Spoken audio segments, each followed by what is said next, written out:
afternoon, Miss Rosaline. Good afternoon, ma'am. Okay, Miss Rosaline, can you tell me about yourself?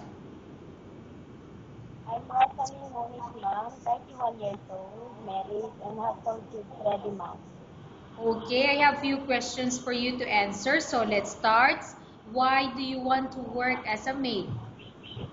I want to work as a maid, ma'am, to earn money for my family, ma'am.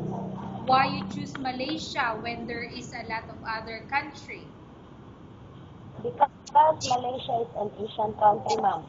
How are you qualified for this job? Ma'am, I'm a hardworking ma'am. May I know what is your education level is? High school graduate, ma'am. What is your recent working experience? Ma'am, I'm an ex-domestic helper, ma'am.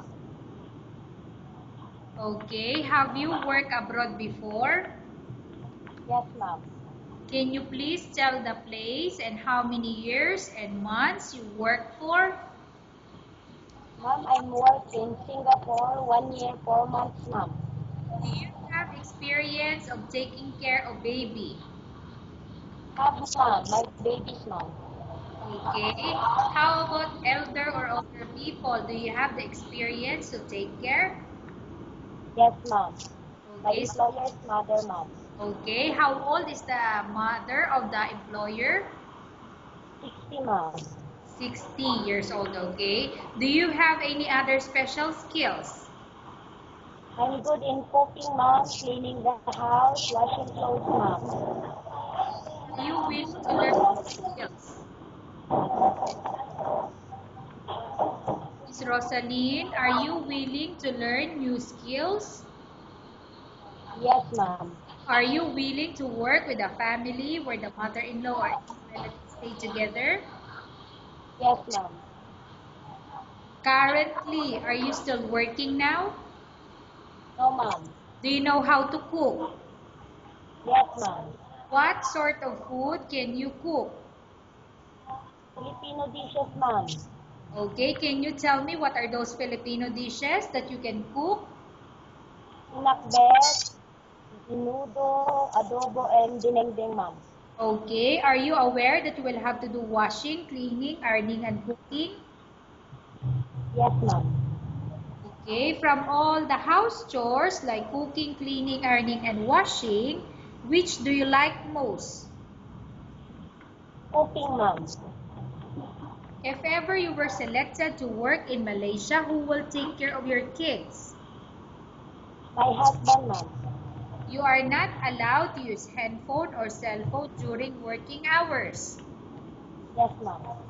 You are only allowed to use handphone or cell phone after you finish all the works and when going to bed. Yes, ma'am. You are strictly needed to surrender the handphone to your employer in the morning, and your employer will return back to you once you're going to bed. Yes, ma'am. If ever your employer finds out that you're abusing your handphone and it's affected your work performance, your employer will confiscate your handphone and you're not allowed to hold it anymore.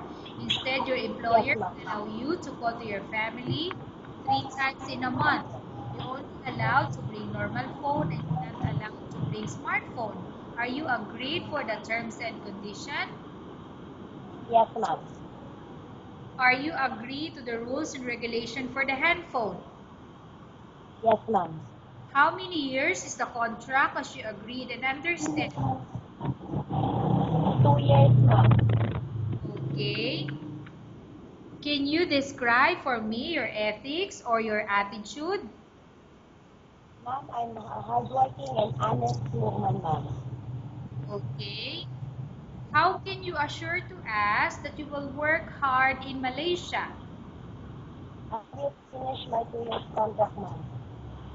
Can you promise not to use the telephone without the permission of your employer?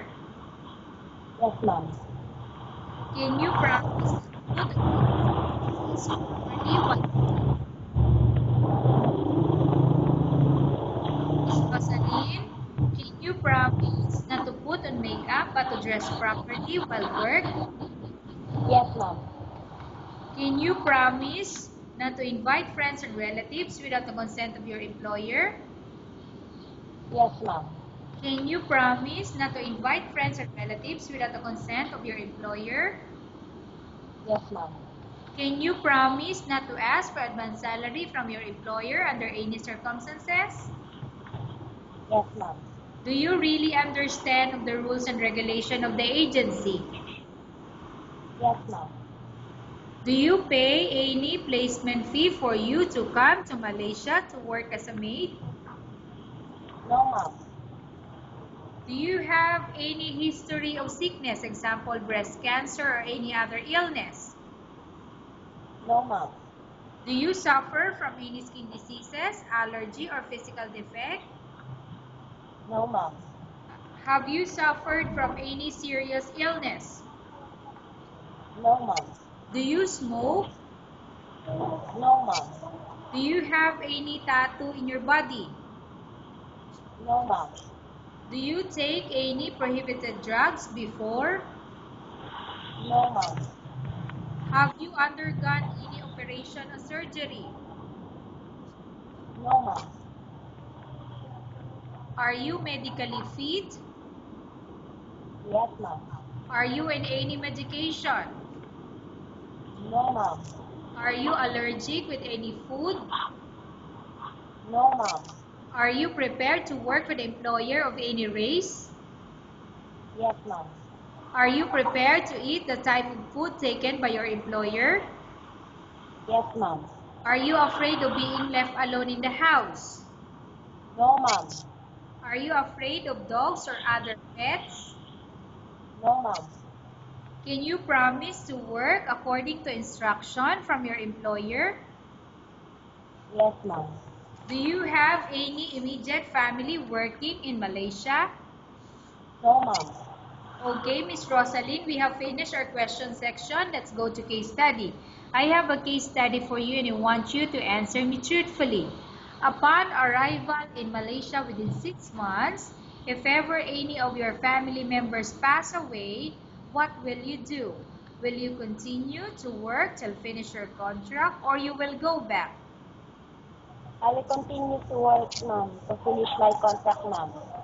Okay, tell us about yourself and why do you want to work in Malaysia as domestic helper?